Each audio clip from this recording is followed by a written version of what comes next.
चलो बता, अपन लोग को वृत्तखंड बताना, यही ना।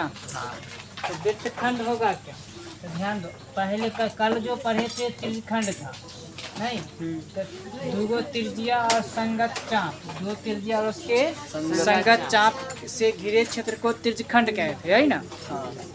आज क्या कहेंगे बोले, वृत्तखंड। तो वृत्तखंड में क्या वृत्त का टुकड़ा होना चाहिए, तो वृत्त का टुकड़ा होगा कैसा, ये है क्या वृत्त का जीवा, जीवा वृत्त का क्या है, जीवा। वृत्त का जीवा और संगत, इसको क्या बोलेंगे, संगत परिधि, इसको क्या बोलेंगे, चाप। क्या बोलेंगे, चाप। वृत्त की जीवा और संगत चाप, वृत्त की जीवा और संगत चाप के द्वारा घिरे क्षेत्र को वृत्तखंड कहते हैं। अब चाप बड़ा भी हो सकता है और छोटा भी। अगर बड़ा होगा तो दीर्घ वृत्तखंड, और छोटा होगा तो लघु वृत्तखंड। कोई दिक्कत। चलो वृत्तखंड लिखकर डैश देना और लिखना हुआ, किसी वृत्त के किसी एक जीवा और उसके संगत चाप से घिरे क्षेत्र को वृत्तखंड कहते हैं। सभी आगे लिखना है। वृत्तखंड दो प्रकार के होते हैं। पहला होगा हुआ लघु वृत्तखंड, दूसरा होगा दीर्घ वृत्त।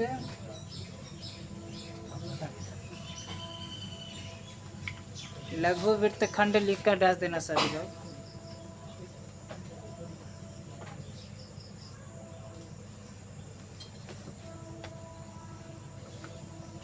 लघु वृत्तखंड लिखकर डाल दिया सभी लोग। लिखना, वह वृत्तखंड जिसका चाप, वह वृत्तखंड जिसका नहीं लिखना, वह वृत्तखंड जो लघु चाप,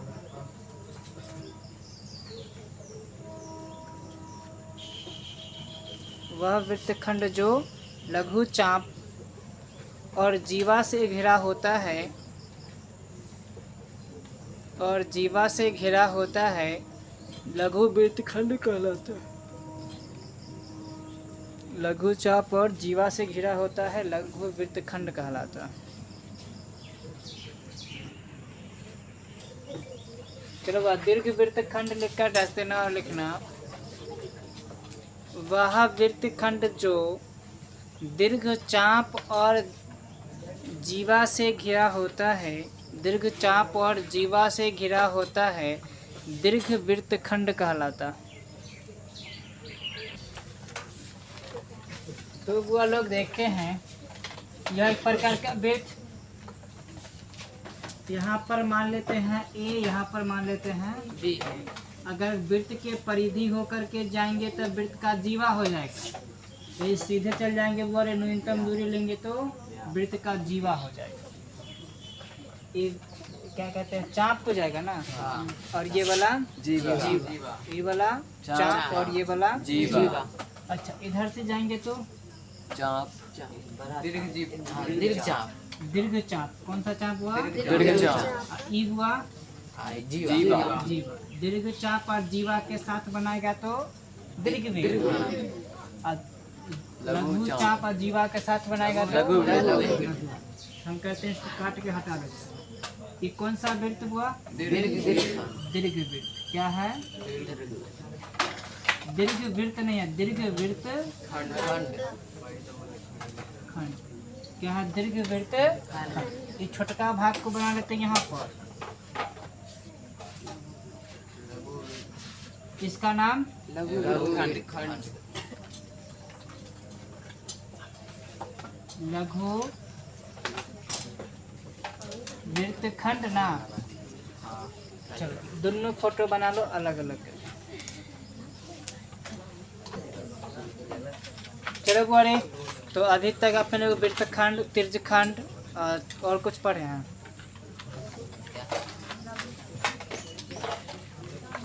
चतुर्थांश लेकर डास्टो के वो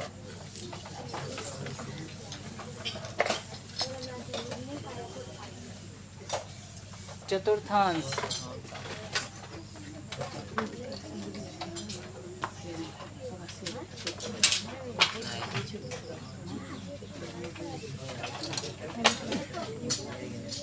चतुर्थांश लिखा है, लिखना बुआ। किसी वृत्त के कोई दो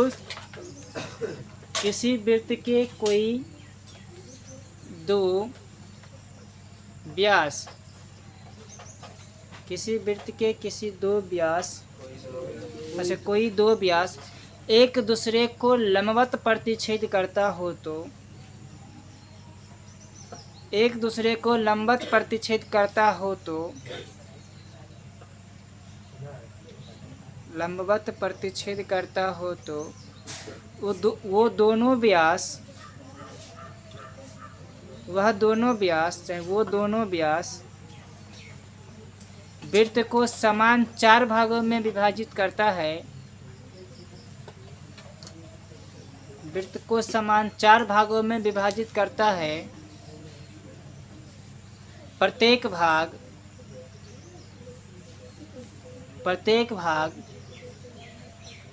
एक चतुर्थांश कहलाता है।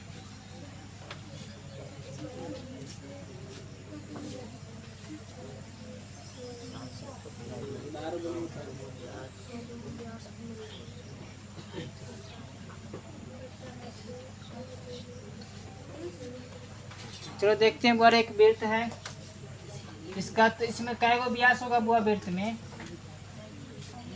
में कितना व्यास? वृत्त में कितना व्यास? पहले से बोलने में डर लगता है क्या? त्रिज्या कितना? अनंत। जीवा कितना? वृत्त पर बिंदु कितना? एक। वृत्त पर चलो देखते हैं बुआ, व्यास क्या होगा बुआ? व्यास कितना होगा? अनंत व्यास। जिसमें से कोई दो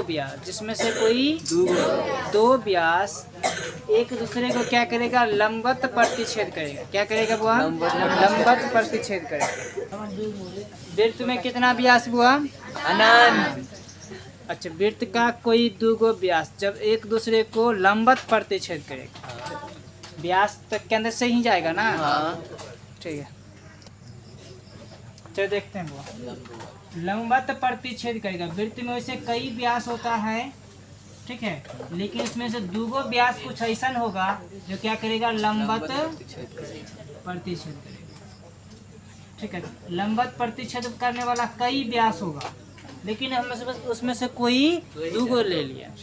ठीक है, अब ये जो वृत्त को समान 4 भाग में बांटेगा, प्रत्येक भाग को क्या कहते हैं? चतुर्थांश कहते हैं। इसमें से हम एगो पार्ट बाहर निकालते हैं।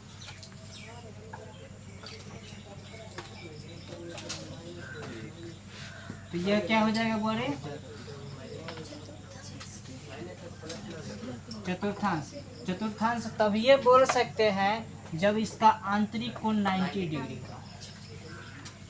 लंबवत किया तो 90 डिग्री बनाएगा ना कोण? तो 90 डिग्री का जब कोण बनेगा तब ये कह सकते हैं कि यह क्या है? चतुर्थांश है। क्वेश्चन में बोल देगा कि आंतरिक कोण 90 डिग्री है, तो तब ये क्या सोचना है? क्या हुआ? चतुर्थांश। क्लियर है? पहले फोटो बनाओ दोनों, फिर आगे देखते हैं। चलो अरे अभी तक अपने लोग जितना भी वृत्त से संबंधित जो भी बात बोले, हर एक बात से कुछ ना कुछ ऑब्जेक्टिव क्वेश्चन आते रहता है। ठीक है, तो हम बारीकी से हम पूछते हैं, जवाब सभी से आना चाहिए। जिससे जवाब नहीं आया उसको तो फेंक दिया जाएगा उठा के।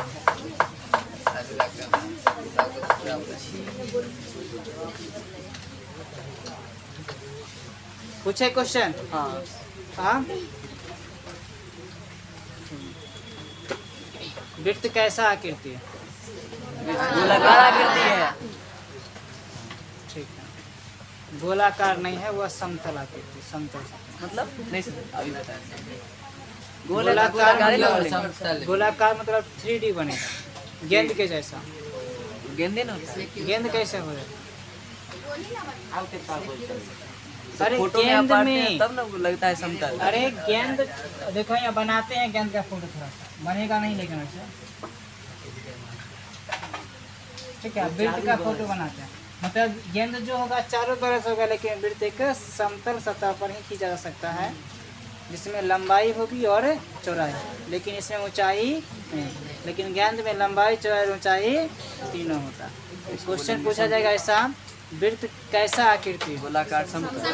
गोलाकार समतल गोला, ठीक है, समतल पर आकृति बनता है। ऐसे में अगर गोला में लगा दिया तो उसमें लंबाई, चौड़ाई, ऊंचाई तीनों हो जाएगा, गलत हो जाएगा।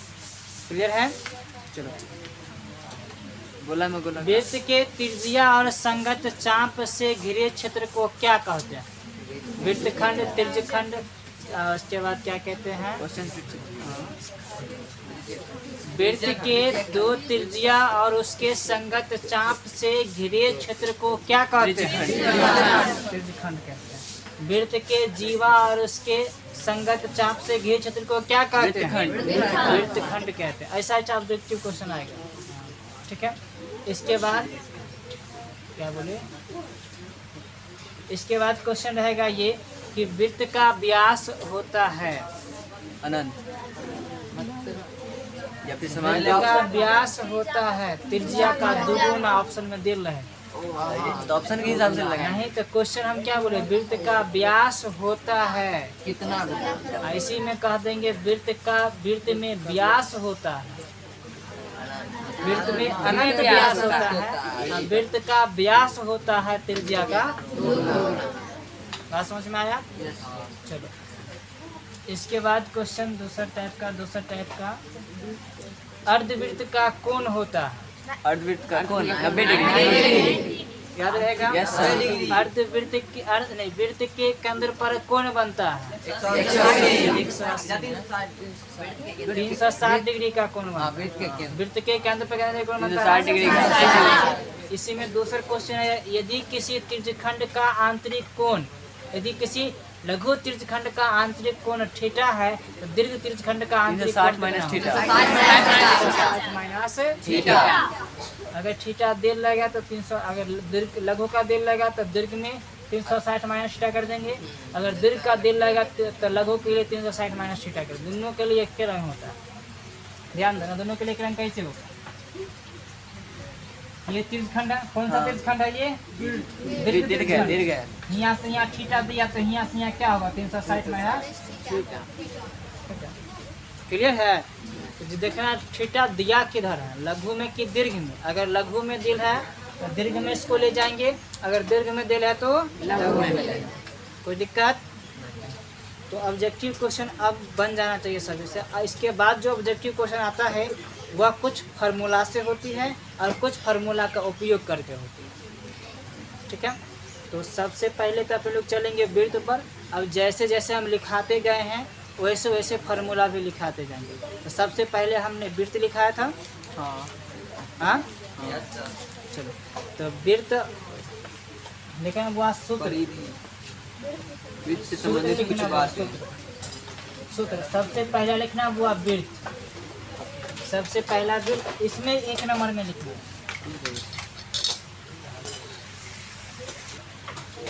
चलो, इसमें पहला फॉर्मूला लिखना, वृत्त का व्यास, वृत्त का व्यास क्या होता है बोले, त्रिज्या का दुगुना होगा। वृत्त का व्यास क्या होगा, त्रिज्या का दुगुना। वृत्त का व्यास बराबर 2 गुना त्रिज्या। इसी को शॉर्ट फॉर्म में बोलेंगे तो व्यास को d से सूचित करते हैं, तो d बराबर 2r, d बराबर 2r। चलो ध्यान देना, इधर लिखना भी कुछ देर के लिए बंद कर लो। और इसी में दूसरा फार्मूला रहेगा वृत्त का त्रिज्या, वृत्त का त्रिज्या बराबर व्यास बट्टा 2। इसी को शॉर्ट फॉर्म में तो r बराबर d/2। तो दिक्कत इसमें? चलो, तो ये जर्नली वृत्त में उपयोग करते हैं। इसके बाद चलेंगे गोला में। तो गोला का जो परिधि बनेगा वह वृत्त के नहीं, गोला में भी इसी क्या कहते हैं, व्यास बराबर 2r उपयोग करते हैं। बेलन में भी व्यास बराबर 2r उपयोग करते हैं। शंकु में भी व्यास बराबर 2r उपयोग करते हैं। और छिन्नक में भी व्यास बराबर 2r उपयोग करते हैं। कोई दिक्कत नहीं।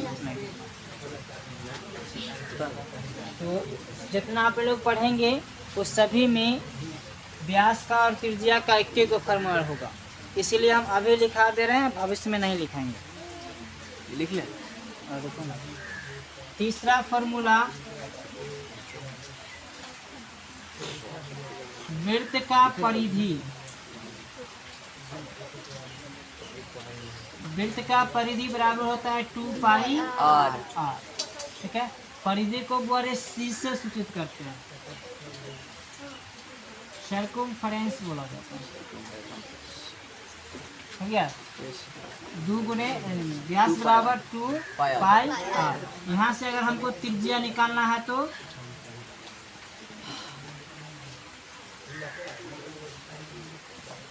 परिधि या फिर सी बट्टा 2 पाई, आर के गुना में ना 2 पाई इधर आएगा तो भाग में, तो त्रिज्या बराबर परिधि बट्टा 2 पाई या सी बट्टा 2 पाई। 2 पाई बोल सकते हो, कोई दिक्कत। चौथा फॉर्मूला वृत्त का क्षेत्रफल। वृत्त का क्षेत्रफल बराबर pi r square. 2 pi r. Pi r square. अगर हमको यहाँ से निकालना है त्रिज्या तो आर बराबर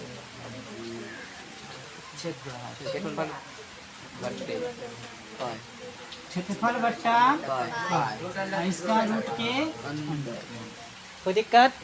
इसी को शॉर्ट फॉर्म में लिखेंगे तो आर बराबर हो जाएगा रूट अंडर ए बट्टा पाई।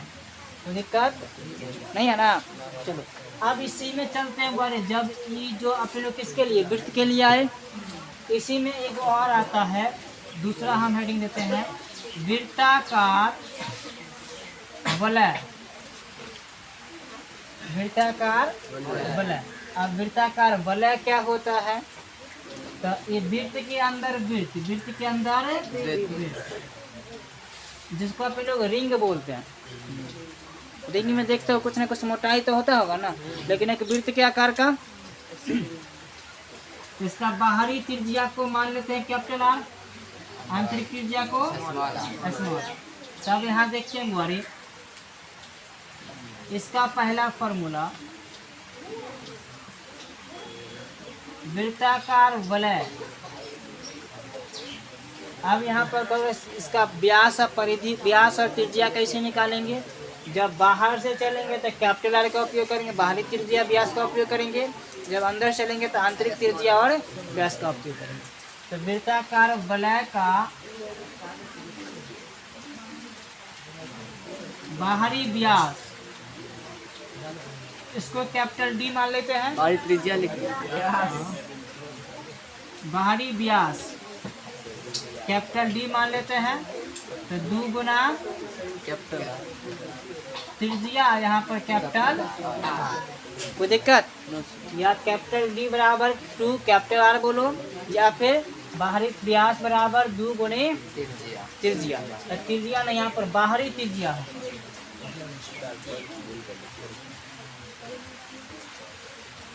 बाहरी त्रिज्या पोस्ट में कैपिटल, ठीक है। दूसरा फॉर्मूला इसी का वृत्ताकार वलय का आंतरिक व्यास।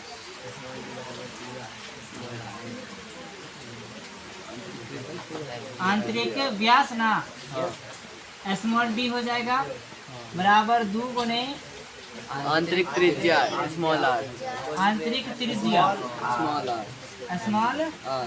इसी से वो अगर हमको आर निकालना हो तो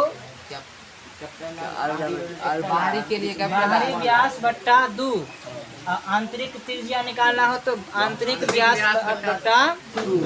कोई दिक्कत इसमें। चलो आगे देखते हैं तीसरा फॉर्मूला वृत्ताकार वलय का बाहरी परिधि क्या हो जाएगा 2 पाई कैपिटल आर हाँ, चौथा फार्मूला वृत्ताकार वलय आंतरिक परिधि का आंतरिक 2 पाई स्मॉल परिधि बराबर 2 पाई स्मॉल आर। चलो तो पहले इतना लिख लो, इसके बाद फिर और आगे बताते हैं।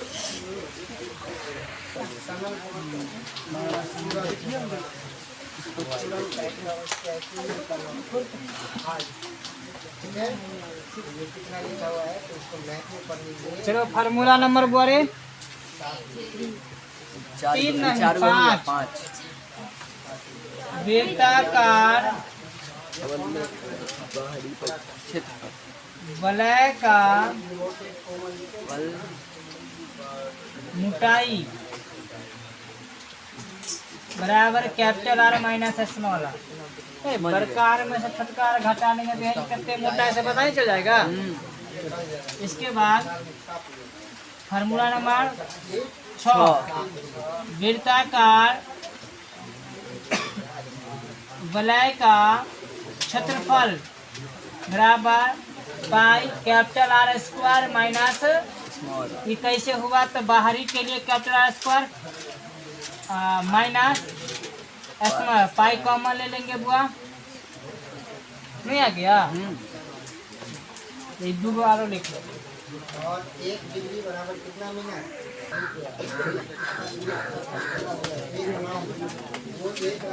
चलो बोले तो वृत्त से संबंधित फार्मूला हो गया नहीं। हाँ आगे है फार्मूला नंबर 2 हो गया 3 हो 2 नंबर हो गया ना, वृत्ताकार वलय ले लिए। हाँ 3 नंबर फार्मूला लेते हैं द्वारे चतुर्थांश।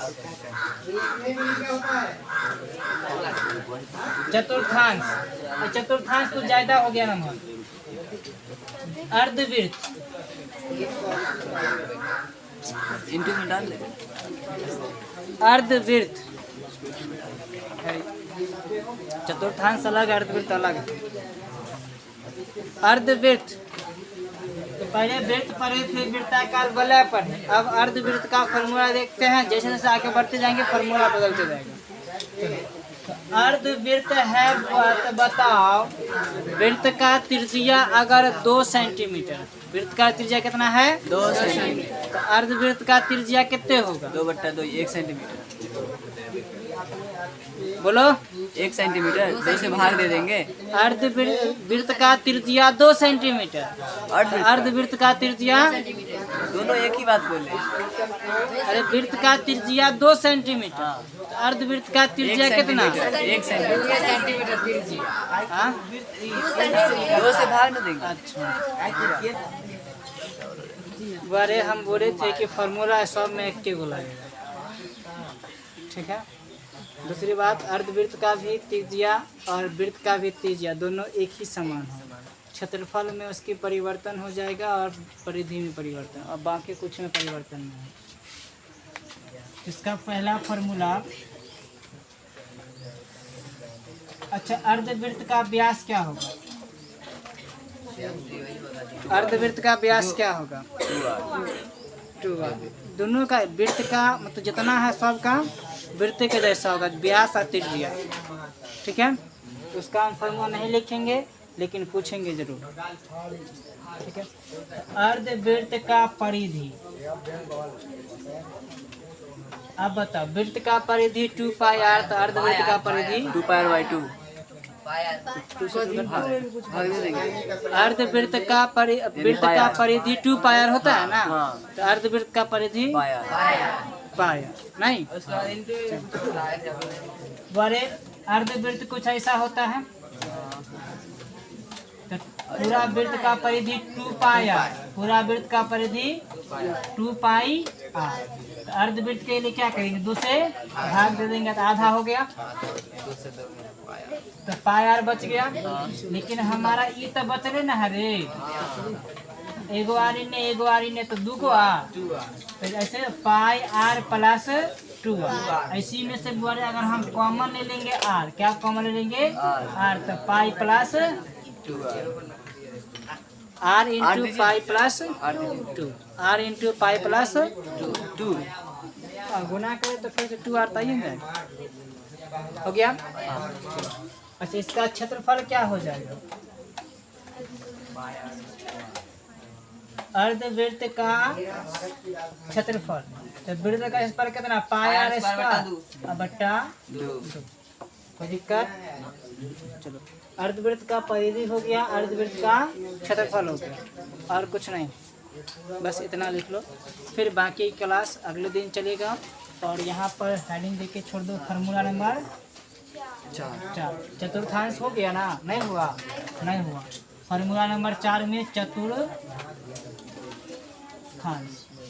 कल पे लोग चतुर्थांश से संबंधित जो भी फार्मूला होता है और देखेंगे कल।